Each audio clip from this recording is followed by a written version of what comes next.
So something that we have started doing, at least a year or two now, is the second Sunday of every month. We like to highlight some of our missionaries, our mission partners, different organizations that we support on a regular basis. And so we've invited Joel here from Timberlake to come and share about some new things happening at Timberlake, just kind of describe a need that they have going on, as well as kind of talk to you about some updates and things that they are doing. And just to mention as well, obviously we have multiple missionaries. We're just going to highlight Timberlake today, but there are updated newsletters back there for you for all our other ones as well. I encourage you to check those out. But this time I want to give Joel as much time as possible and let him go from there. So, yeah. Timers are helpful. That's what everybody says, and then they don't call me back again. So, no, we're not here to celebrate Timberlake. We're here to celebrate Christ. And but Timberlake has been a part of that, as many of you know, since 1977. My shirt says that. This is one of the only times I've worn it. I ordered this shirt before I started on staff after they told me they wanted me to come work there, but I almost never wear it. But prior to Timberlake, what was there? Polk Bible Camp, just down the road, right? But I was born in 1978. So I never went to Polk Bible Camp. But everywhere I go, I hear wonderful stories of Polk Bible Camp. So sometime, I don't know if it was 6 months ago, I won't say the next thing, but I texted Todd and said, who owns that property? And he told me the name, a number, and I reached out and just said, could I come and just see that ground, pray? I didn't think anything was there. I had no idea. And there's a little video. I actually already sent the email, but it won't go till afternoon to Pastor. But if you want to see it, there's a video on YouTube of me sitting on the concrete pews that are still at Polk Bible Camp. And emotion overcame me. Just thinking about our gracious God and Father who has faithfully served in camp ministry in this area. And if you're like me, and I know many of you are, I was saved at camp.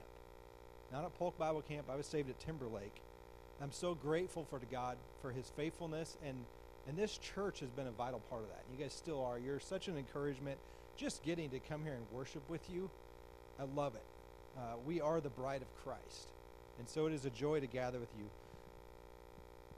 In 2024, I served as camp pastor one week. I think it was June that week because we were short on pastors, so they took the C team or D team or whatever I am. And I thought I was going to just drive back and forth. I live in Strasburg, so I'll go home to my family and come be camp pastor. And really quickly I saw that was kind of not fair to the campers. Like, they wanted the camp pastor there. They wanted to interact with you. They wanted to include you in their games, have you eat with them. Part of it's because they get points for getting to know the camp pastor. So I moved into Fox Cabin over there, my wife and I and our youngest daughter, Olivia, for the week. And probably like Wednesday or Thursday night, there's a knock on my door at 10:30 at night. And it was J.C. Rutherford, who was a cabin leader. And she said, could you come talk to one of my girls? And they were next door. And this girl was struggling. She had a speech impediment. She had really severe ADHD. She was really down. She was talking horrible things, and she said her mom was well aware. She was from a split family. And we sat and visited for probably 30 or 40 minutes. And eventually I asked, could I pray? Because I can only give so much guidance and counseling. But I know that God is the one that can help with comfort and healing. And she said, yeah, you can pray. And as I prayed, she kept interrupting me. I don't think she was intending to, but her ADHD was really, really severe. And I understand that. And I don't share that story because it's hopeless, because there is hope. In fact, there's a blessed assurance, is the way I like to see it, as a stronger word than hope. But this year, so that was in 2024, this year, I didn't talk to that girl, but I was at Camp Some, and I saw her back there. And her outlook was completely different on life, you can tell. She had a smile on her face. She was plugged in with her group. And it was amazing to see that. I think somebody that went from having hopelessness, that she felt like she didn't want to be here anymore, that her eyes were maybe fixed on the King of Kings who knows her and loves her. That's what Timberlake is about. We proclaim the gospel, but there's so many lives that are affected in so many different ways. And it has just been a joy to be part of it. It's not always easy. It's not always fun. There's days that are troubling. There's days that I think I have to do it, and so it's really heavy on me. But God has been good, and so I thank you for your faithfulness to supporting the ministry at Timberlake, sending kids, praying for us, raising up staff, and those things. Recently, EFCA has a middle school youth conference every fall, and they've split it up between a couple different camps because they didn't have enough beds. And this last summer, the video I recorded at Polk Bible Camp was really geared towards helping get people excited with, my 5 minutes is almost up, was helping get people excited about a project we were doing this summer. In 1991, the year I was saved, I stayed in the tree topper cabins. And this summer, by God's provision, the tree topper cabins got spray foam insulated, which keeps them more comfortable and keeps the bats out. They had real windows put in. We put OSB on the walls, and we put mini splits with air conditioning and heat in all 10 of those cabins. So that allows for 70 to 80 more campers each week that are in conditioned space. And a lot of people say, man, kids are soft. I didn't have air conditioning, which is true. But cabin leader Joel from 3 years ago, you have a lot more patience if you get sleep at night, I can tell you as a cabin leader. So that was my reason. I think the kids appreciate it too, but that was huge. So that was what that was about. So now we have the beds, right? We have like 230 conditioned beds. Our goal is to get to 300 someday, Lord willing. So this big retreat, they wanted to have it all at Timberlake. They had the beds, but our chapel is outdoors, right? Y'all have been there. It's just a roof. And so we built a new chapel about 10 or 11 years ago, but it's still just a roof. And so they talked about, could we put tarps on it? There we go. So this is our chapel. About a month ago, this is what it looked like. So the left picture is when you're walking from Front Street, from the Monroe Room, from the kitchen anyway up to it. And then one on the right is from the side facing like towards the fort. There's just trees there. But it's just open. The posts are about 8 foot on center. And they talked about just putting tarps up. And all I could think of is if there's any wind at all, it is going to be a nightmare. And the Lord provided. And Pastor Justin and I were sitting by each other at the pastor's conference in Sioux Falls, and he said he goes, our church loves to help with projects. And so I talked to him, and I said, this is already in play. I mean, I didn't have a plan until the next week. But I had a friend that had a bunch of storage units that had been hailed out. So he says, you can have all the garage doors you want. They all have a little bit of damage. And Joe, that's in the right picture there, that's my maintenance guy in the red shirt. He pastors a church up in Palmer, actually. But we figured out how to take the garage doors apart, cut them off, and put the ends back on to make them any length we want. And we put 12 garage doors up on the sides. And so there it is in process. We framed some doors. It looks way different. I think it looks more like a building. It also looks like a storage unit. But during summer camp, all these garage doors, there's going to be 14 in total. There's 12 that are 8 foot wide, and then thanks to Pioneer Door, they donated 2 15-foot garage doors that we'll install here in the next week or two, that in that picture. So that's cool and all. What's the point? Well, here's the point. So this was that retreat, and they had intentional. I didn't have any part in it. In fact, I wasn't even there. They just shared these pictures. But they had intentional training for about 220 middle schoolers. We extended the season, extended the use, and just like this church, God is working in lives. Kids are hungry for truth, and so we want to provide more and more opportunities to proclaim the gospel first and foremost, but for you all and our churches to continue what God's already doing here on Sunday mornings and on Wednesdays and through the body and life of this church, his bride, to bring to camp. And so I thank you for your prayers and where we're going. But this is pretty much done. We've got some finishes to do. We don't know what we're going to do on the inside as far as plywood. We're thinking the walls we did build, we might as well insulate them, because who knows. So we'll see where that goes. I could tell a lot of more stories, but talk to me afterwards. I'll hang around for a bit. I'm really just thankful. God's been good. We had about 215 kids sign our salvation board this summer saying they made a decision to follow him.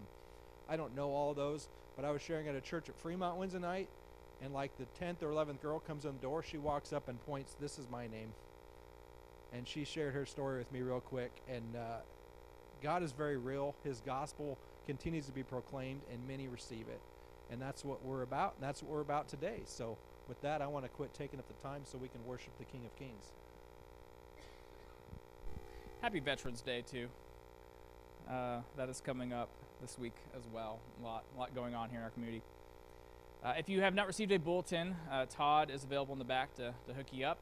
All of our announcements are on there, and on the back is a place to take some notes for our message for this morning.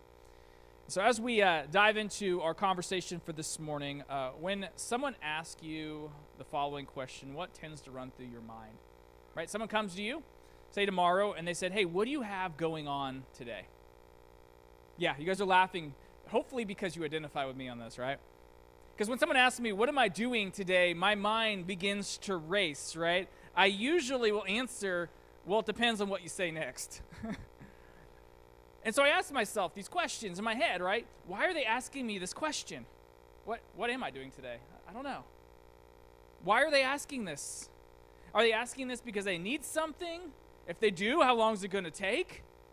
What if I've made plans with someone already? What happens if there's an emergency? Like, these are all the questions that begin to run through my mind when someone asks the simple question, what are you doing today?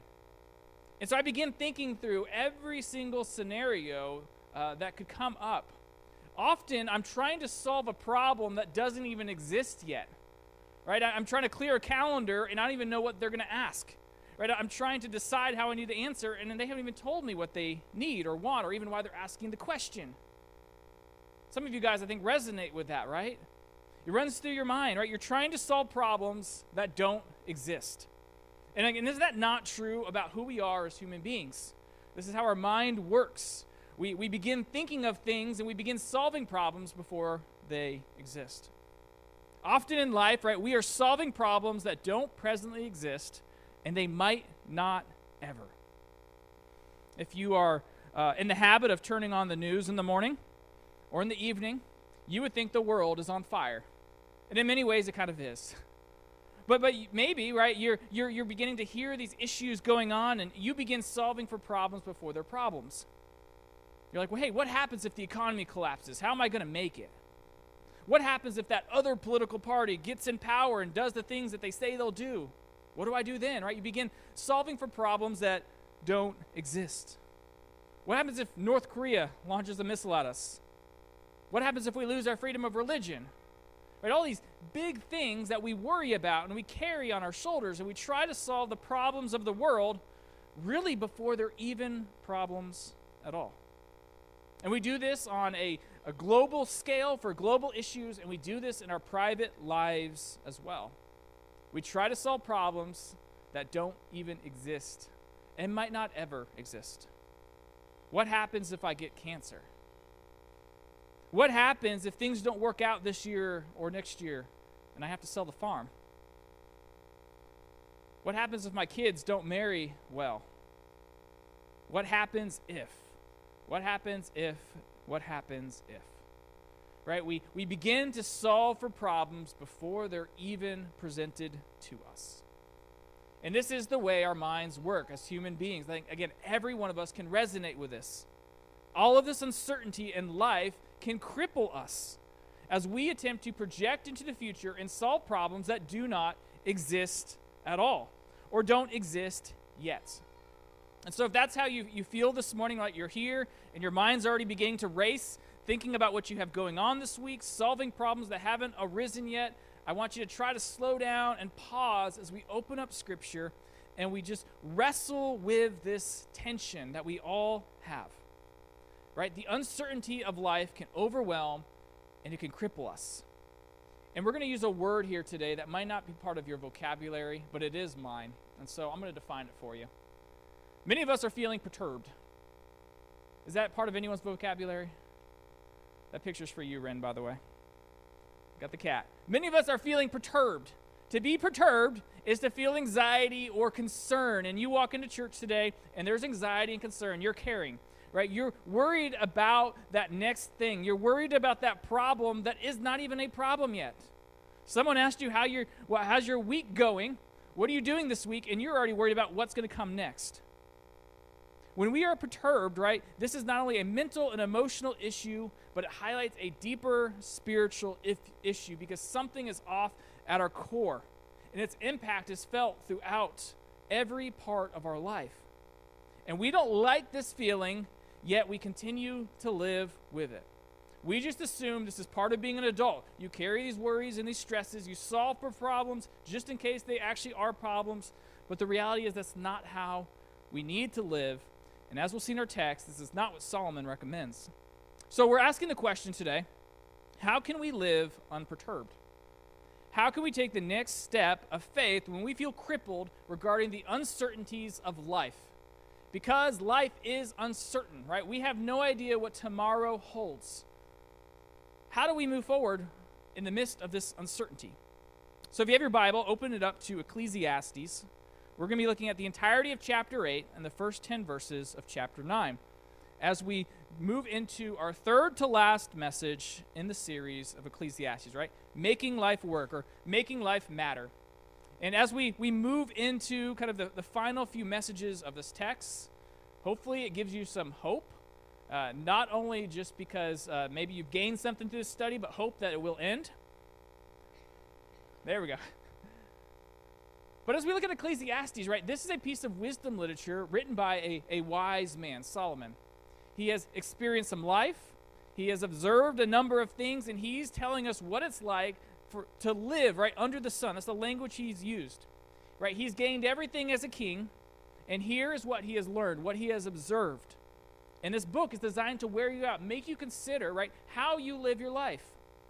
It's made to make you consider, right, how your time and effort should be spent. So 2 weeks ago, there was a noticeable shift in Ecclesiastes. I hope you kind of felt that. And we stepped in kind of to this new theme of uncertainty, right? Life is uncertain. And as we kind of highlighted this morning, when life is uncertain, we often try to solve problems.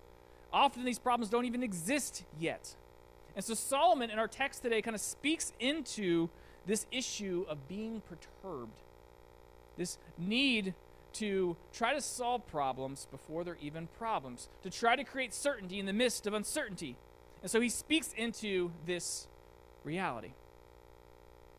So as we look at our first section here, we're going to be looking at Ecclesiastes chapter 8, verse 1 through 9.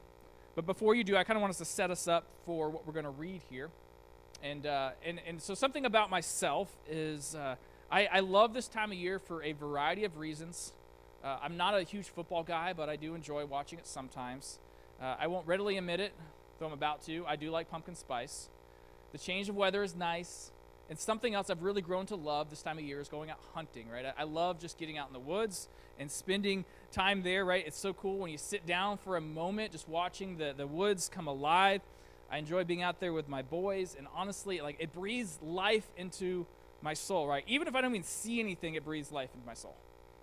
And so when you go and do that, as many of you have before, when you go hunting for deer or anything, right, you try to control the variables. Ideally, the more variables you control, the more likely your outcome will turn out positive, right? You want to be in the right place at the right time. You want to be intentional about how you smell. You want to be careful about what you're wearing. And so there are a lot of variables we try to control, but there are many things that are out of your control. Sometimes you have no control over who else is on that piece of property. You have no control over the weather. And you have no control over the animals themselves. And that's what the fun challenge is, right? It's that process, that challenge of getting something, even seeing something. But if you're going to enjoy yourself in that endeavor, you have to acknowledge you lack control for a number of things. That's the added challenge. And many of us are perturbed about life. We're feeling anxious and upset because we haven't realized the very fundamental truth. And that is that we have no control of others. That's a variable in life that we cannot control. We cannot control how other people behave, how other people respond. And so if we are going to live unperturbed, we need to acknowledge our lack of control over others. Check out how Solomon illustrates this truth. Ecclesiastes chapter 8, verse 1, he starts out with these two rhetorical questions. Who is like the wise? And who knows the interpretation of a thing, right? Kind of rhetorical, in that many of us struggle to know what is right. Many of us struggle to live in a wise way. But he goes on to say, if that is something that you can embrace, something that you can learn, wisdom, he says, a man's wisdom makes his face shine, and the hardness of his face is changed. So wisdom is rare, and it changes our outlook on life, right? See that language, right? It makes his face shine. The hardness of his face is changed. It changes his outlook on life. It changes his interactions with others. So he sets us up here in verse 1 to say, hey, if you want to live unperturbed, you have to take to heart what I'm about to share with you, because it will change your life. Here's a bit of wisdom, guys, I'm about to share with you, right? You cannot control others. Check out how he articulates this in the next few verses. Here's the bit of wisdom he shares. I say, keep the king's command because of God's oath to him. Be not hasty to go from his presence. Do not take your stand in an evil cause, for he does whatever he pleases. And so you see there at the very beginning of this passage, there in verse 2, he acknowledges that anybody who is in political power, be it a president, a senator, a king in this case, is there because God put them there. The wise person sees that. The wise person knows that. They are there because God put them there. And so here's a bit of advice. Be careful, right, when you go into their presence, when you try to impose your will upon them. They are uncertain, and you cannot create certainty. He continues to encourage them to be careful not to be complicit in their evil. Here's where the wisdom comes. Or I should say it continues, verse 4 through 6. For the word of the king is supreme. And who may say to him, what are you doing? Like many of us have wanted to say that to our political leaders, have we not? Right? What are you doing? Solomon is bringing up this rhetorical question, this to make a statement, right? The king is supreme. God put him there. And seriously, why do you think you can go and impose your will upon him? Out of all people. Verse 5, whoever keeps a command will know no evil thing, and the wise heart will know the proper time and the just way.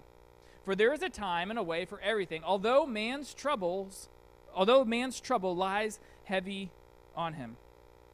The king is supreme, and Solomon lets us know it is risky to try to go before him and impose your will upon him.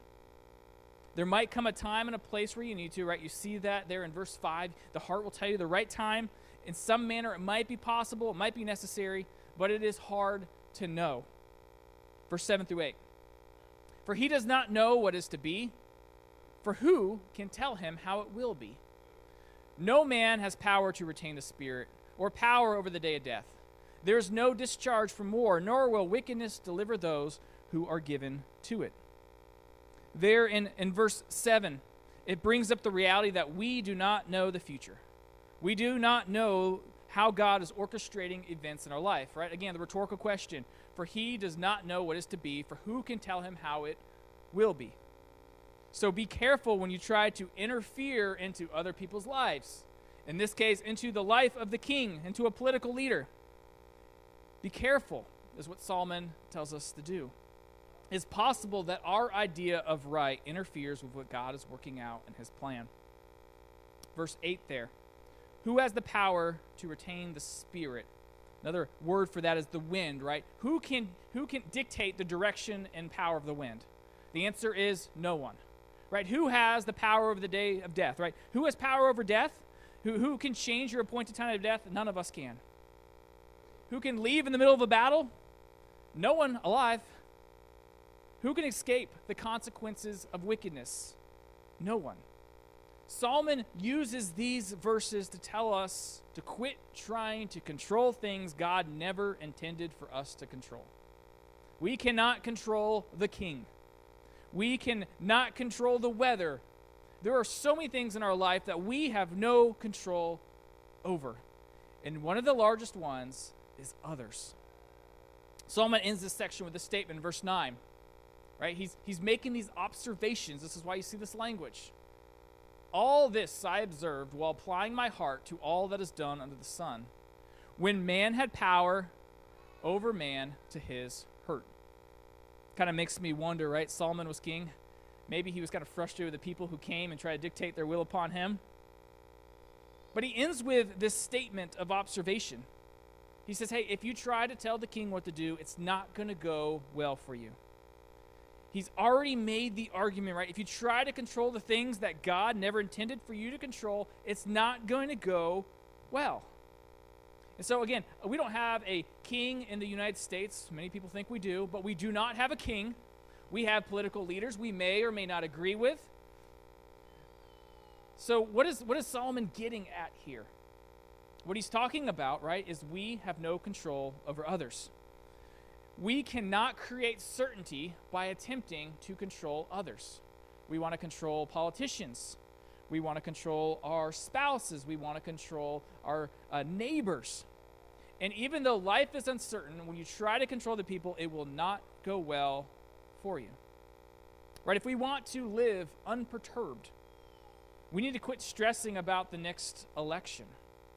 You can stress about it all day, but it will not change the results. If you want to live unperturbed, live with a little less anxiety and concern in your life. You need to loosen your grip on those around you. We talked about this last week, right? The tighter the grip you hold, you're actually not gaining control, you're killing the thing that you're holding. Stop trying to tell God how life should go, right? We make horrible gods. But at the same time, Solomon highlights we have to pick our battles carefully. Sometimes there is a need to lean in, but it's often less often than we think it is. How many of you guys have ever heard this statement before? I think of it regularly. Don't spit in the wind. You guys ever heard that before? Right? The idea is you cannot control the wind. You can get angry about the wind. You cannot like the direction it's blowing, the speed it's blowing, but don't spit in it because it's going to come right back at you. And the idea is the only thing you can control is yourself.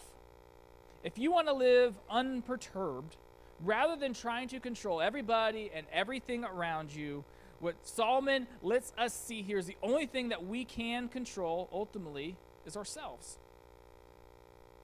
We can control our actions, how we respond to people and things around us. And we can control our spiritual lives.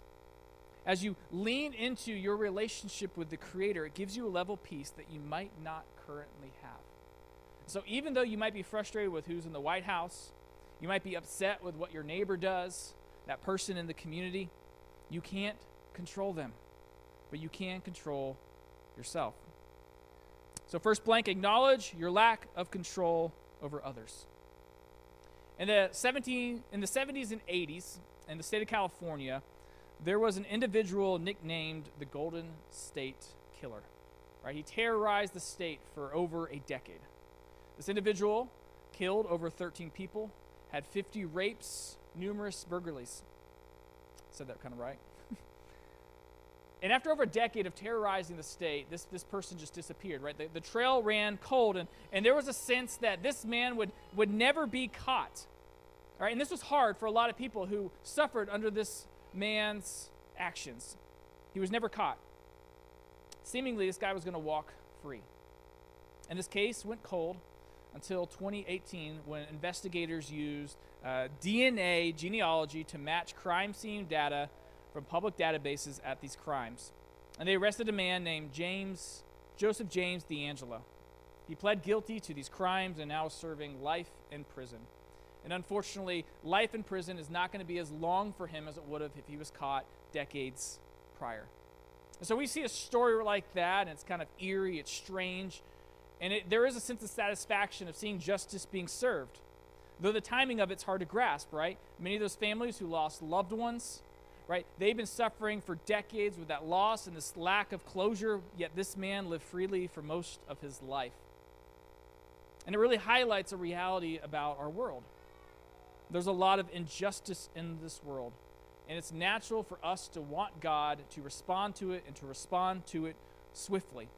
And so we ask God, right? God, why are you letting them get away with that? God, do you see what's happening? God, do you care? And when it seems like God isn't working or moving fast enough, we try to seize control and create certainty in what feels like an uncertain situation. Again, we solve for problems that may or may not even exist yet. We want to take control. So how can we live unperturbed? Again, Solomon is just kind of listing bits of wisdom here, kind of in this theme of our desire to create certainty in the midst of uncertainty.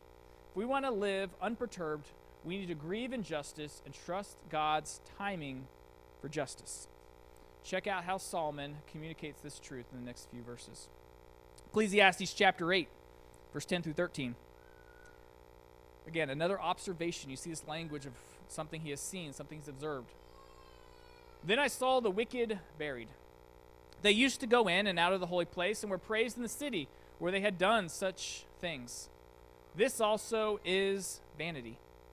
Because the sentence against an evil deed is not executed speedily, the heart of the children of man is fully set to do evil. Right? He's kind of highlighting the fact that it seems like good people suffer and bad people get away with the evil deeds that they do. Right? You see that language, because the evil is not dealt with quickly. It seems like they're just set to keep doing evil because God is not dishing out justice. Verse 12, though a sinner does evil 100 times and prolongs his life, yet I know that it will be well with those who fear God because they fear before him.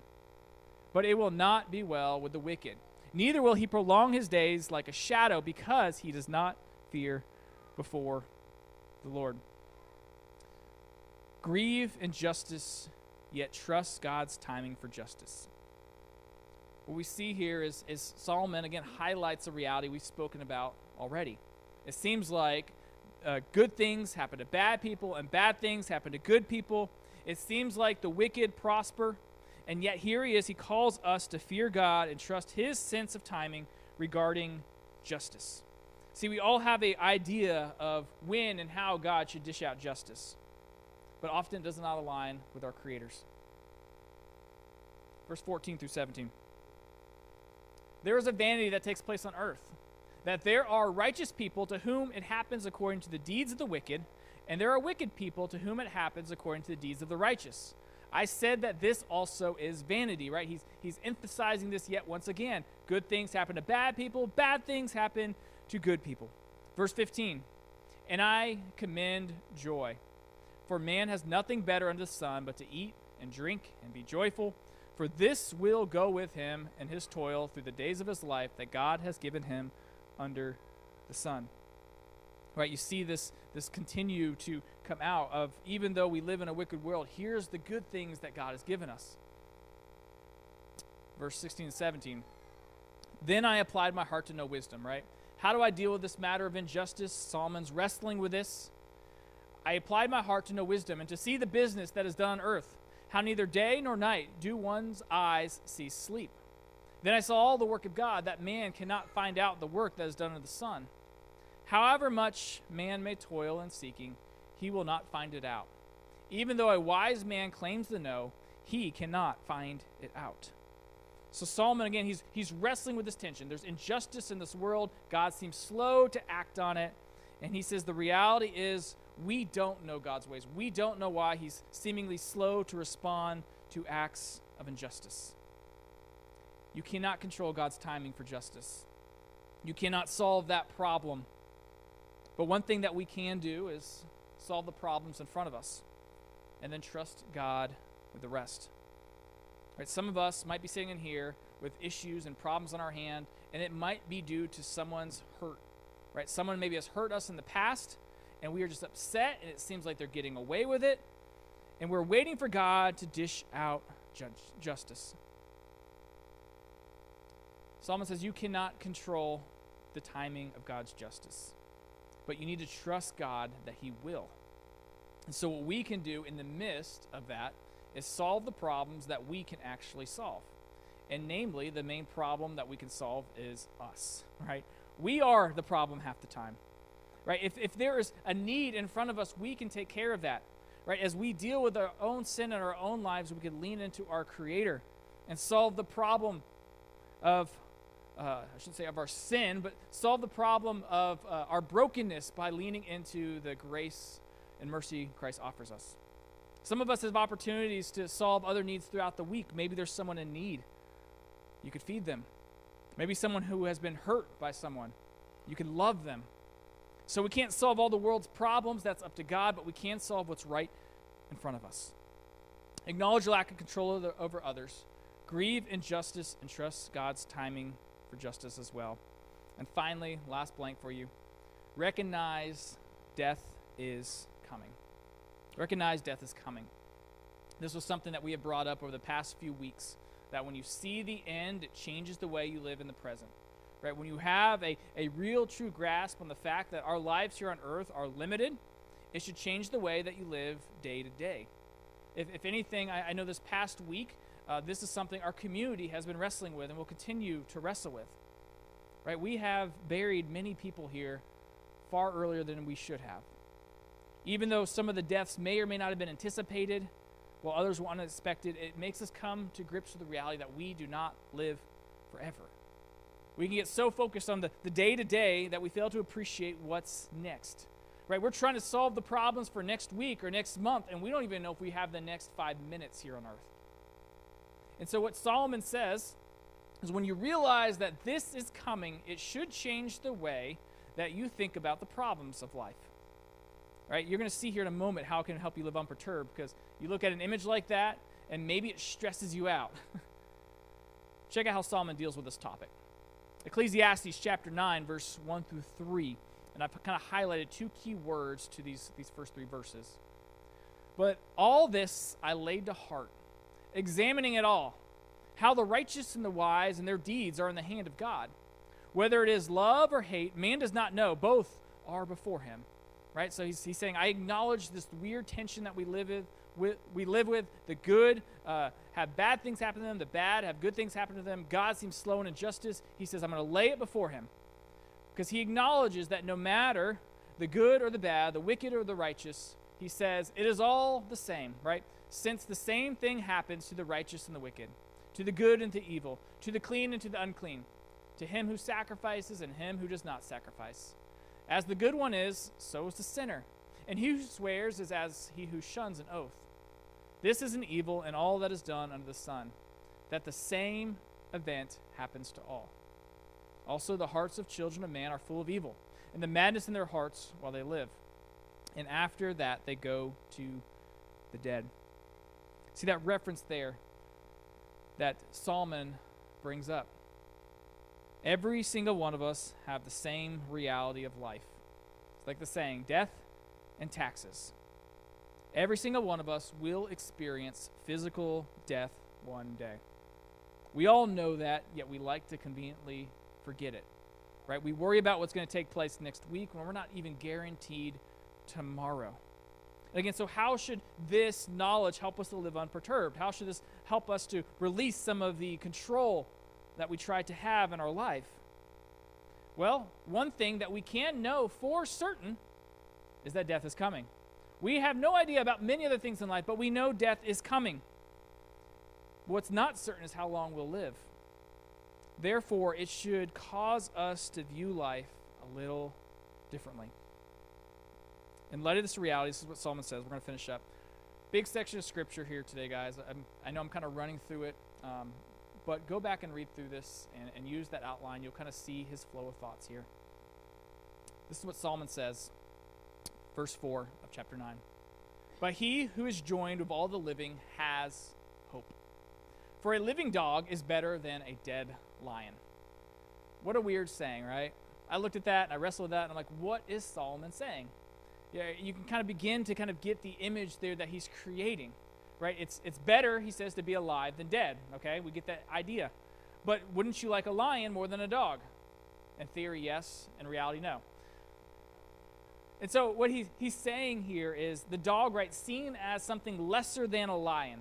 Seen as a scavenger, right? Not something with real predator-type strength. The dog, even though it's seen as lesser than, the dog is alive. The dog is doing okay. It's at least alive. And so we see here, right, life is a gift. Verse 5, for the living know that they will die, but the dead know nothing, and they have no more reward, for the memory of them is forgotten. Their love and their hate and their envy have already perished, and forever they have no more share in all that is done under the sun. Right? The dead no longer can enjoy life, right? They are no longer physically with us. And so Solomon is telling us, right, it's better to be a live dog, than a dead lion, because you're still here. Life is a gift, something to be experienced and enjoyed. Again, it's meant to provide some context for us. Death is coming, yet today, right now in this moment, there's so much we have to be thankful for. We'll finish up verse 7 through 10.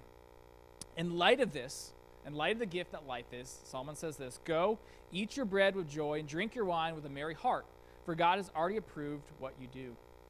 Let your garments always be white. Let not oil be lacking on your head.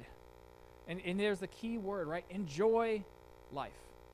Right? Enjoy what God has given you. Enjoy life with a wife whom you love. And all the days, and here's the dark part, right? And all the days of your vain life that was given you under the sun. Because that is your portion in life, and in your toil at which you toil under the sun. Whatever your hand finds to do, do it with your might.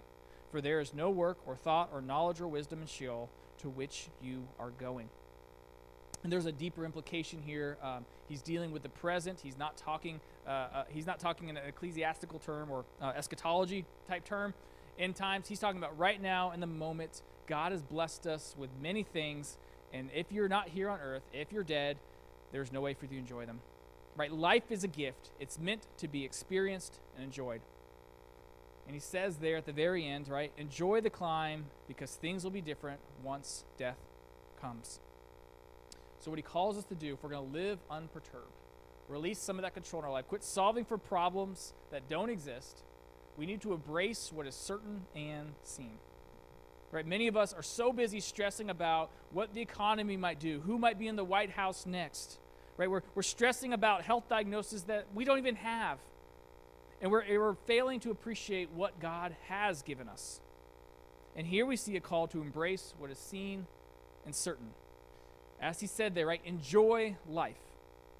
We can embrace what is seen and certain. We can embrace our Creator. We can embrace His love for us, the gift of eternal life through Christ. Many of us still have our spouses here with us. We can enjoy a life lived with them, our family, our kids. Many of us, even though we might struggle with different things health-wise, as a whole, many of us are in pretty good health. Those are the good things of life, and when we are so fixated on the next problem, the next thing we want to control, as we try to regain certainty in life, we miss out on what God has given us. When our energy goes to solving problems that don't exist, we miss out on the good stuff of today. This is what Solomon is getting at, right? You want to live life under the sun and live it well? Enjoy what God has given you. See, the reality about life is we often have little control over the uncertainties of it. We want control. But if we want to live unperturbed, if we want to live a life that is enjoyable, that is a little less anxious, then these are some ways in which we could do that. We acknowledge that we have no control over others. We can only control ourselves. We need to grieve injustice, because it does exist in this world, and trust God's timing for justice. And ultimately, we need to recognize death is coming, because this enables us to enjoy what is certain. I have two questions for you, and we'll be done. First question, what uncertainty about life is giving you anxiety? Right? What problem in life are you trying to solve? And finally, what is certain in your life that can provide stability? Let's bow our heads in a word of prayer. Dear Lord, thank you for this text and this reminder, God, of how we are as people. We are constantly trying to solve problems that don't exist and might not ever exist. We're trying to control those around us. We're trying to create certainty in a world that is uncertain. And God, it's stressing us out. It's impacting our relationship with you. And as Solomon points out, this is not how you've designed us. God, many of us are so busy trying to solve the problems for tomorrow, we're missing what you put right in front of us, right? The good things of life, Lord. Our family, our health, our community. And so, God, I pray that as we reorient our hearts and minds, Lord, as we reorient our minds toward what you have given us, allow us to be overwhelmed with the blessings of life. Lord, allow us to be driven to you as we enjoy this life and look forward to the next one. God, I pray that you're with us. I know this is an issue so many of us struggle with, these anxieties and concerns and problems we're trying to solve for. Lord, allow us to set some of that down and give it to you and enjoy what you have given us. Help me with that this week as well, God. Be of our church and our community this week as we grieve the loss of Lynn, as we feel that pain and that sting of death. And Lord, may every single person in this church and in this community experience the hope of life in Christ. God, use us in whatever way possible to communicate your gospel to those around us we love. In your amazing name, amen.